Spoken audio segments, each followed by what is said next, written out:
सबसे पहले आपको खबर देंगे, पाक फौज का सामना जब भी दुश्मन से हुआ उसने ऐसे नताइज दिखाए जिनका कोई मवाजना मुमकिन नहीं। वज़ीर आज़म इमरान खान का command and staff college Quetta के दौरे के दौरान अफसरान से खिताब, कहा कि पाकिस्तानी अफवाज की पेशा वराना सलाहियत की वजह से मुल्क की दिफा नाकाबिले तस्खीर है।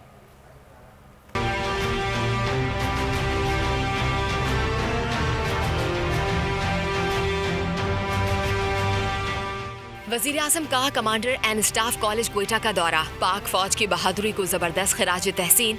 ISPR के मुताबिक वज़ीर आज़म इमरान खान ने दौरे के दौरान अफसरान से खिताब किया। खिताब के दौरान कहा, पाकिस्तानी फौज ने पाकिस्तान के दुश्मनों के मज़मूम अज़ाइम को कामयाबी से नाकाम बनाया। वज़ीर आज़म का कहना था कि वो मुस्तक़बिल के पाकिस्तान में कानून की हुक्मरानी बिला तासुब, एहतिसाब और इंसाफ देखना चाहते हैं। वज़ीर आज़म ने कहा कि अल्लामा इकबाल और कायदे आज़म जैसे हमारे अजीम रहनुमाओं के नजरिए और इस्लामी उसूलों के मुताबिक एक खुशहाल रियासत का क़याम तभी अमल में आ सकता है जब हम बहैसियत कौम मुस्तकिल मिजाजी से मेहनत को अपनी आदत बना लें।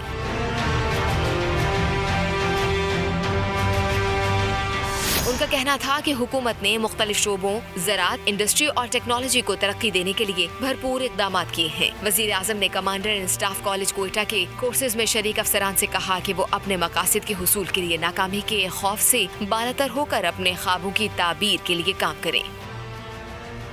Army chief general Qamar Javed Bajwa का कोयटा कोर हेडक्वार्टर्स का दौरा। जनरल कमर जावेद बाजवा को पाक अफगान, पाक ईरान सरहदों और बलूचिस्तान की सूरत हाल पर ब्रीफिंग दी गई। जनरल कमर जावेद बाजवा ने कहा कि दहशतगर्दों को अमन की कोशिशें सबूताज नहीं करने दी जाएंगी। सूबे के अमन को गैर मुस्तहकम होने से बचाने और लॉ और ऑर्डर को कायम रखने के लिए पाक फौज बलूचिस्तान हुकूमत से ताउन करेगी। कोरोना के खिलाफ जंग में बड़ी कामयाबी, पाकिस्तान ने अपनी पहली कोरोना वैक्सीन पाकवैक मुतारिफ करवा दी। मुआविन खुसूसी डॉक्टर फैसल सुल्तान ने कहा, वैक्सीन की मुकम्मल पैदावार चंद साल में पाकिस्तान में होगी। NIH की अगली छलांग लगाने का वक्त आ गया है।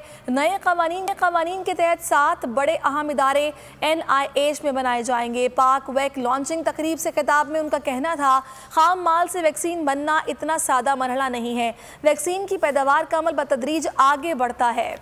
असद उमर कहते हैं, तीसरी लहर में बेड्स में जगह ना मिलने की शिकायत नहीं मिली। तीसरी लहर में 60% ऑक्सीजन पे मरीज ज्यादा थे। लॉन्चिंग तकरीब से खिताब में NCOC सरबराह का कहना था कि NCOC ने अपना डेटाबेस बनाया जिसके तहत रोजाना अस्पतालों की सूरत हाल का जायजा लिया गया। हुकूमत की तरजीहात में तालीम और सेहत बुनियादी चीजें हैं। पाकिस्तान में साइनोफार्म चीनी वैक्सीन को अवाम तरजीही बुनियाद पर लगवाना चाहते हैं। सिंध असेंबली का इजलास हंगामे, एहतजाज और शोर शराबे की नजर हो गया। MKM के अराकीन का वक्फा सवालात के दौरान मामला उठाने की इजाजत न मिलने पर शदीद एहतजाज। स्पीकर खामोश कराने की कोशिश करते रह गए। अराकीन ने स्पीकर के डायस का घेराव कर लिया। MKM के रहनुमा कंवर नवीद का कहना है कि कराची और हैदराबाद को मफतूहा इलाके ना समझें, कोरोना की आड़ में लोगों की जेबें खाली ना करें।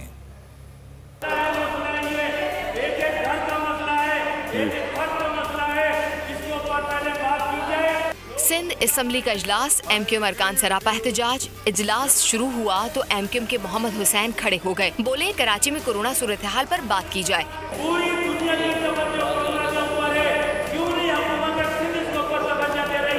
स्पीकर ने जवाब दिया कि वक्फा सवालात है, आखिर में वक्त दूंगा। इजाजत ना मिलने पर MKM के अरकान नशिस्तों से खड़े हो गए। I will not take dictation, I am sorry. No dictation, no. Speaker अरकान को मनाने की कोशिश करते रहे। MKM के अरकान ने स्पीकर की डायस का घेराव कर लिया। आपकी आवाज नहीं दबा सकता, कोई नहीं दबाएगा आपकी आवाज। हंगामा आराई के बायस स्पीकर ने इजलास जुमे के दोपहर 2 बजे तक मुलतवी कर दिया।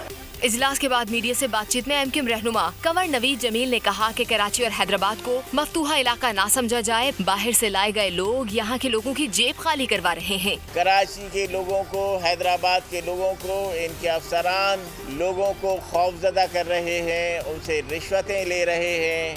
कंवर नवीद जमील ने कहा कि बाहर से लाए गए पुलिस एहलकारों ने कोरोना को ईद सीजन समझ लिया है, ताजिरों को तंग किया जा रहा है।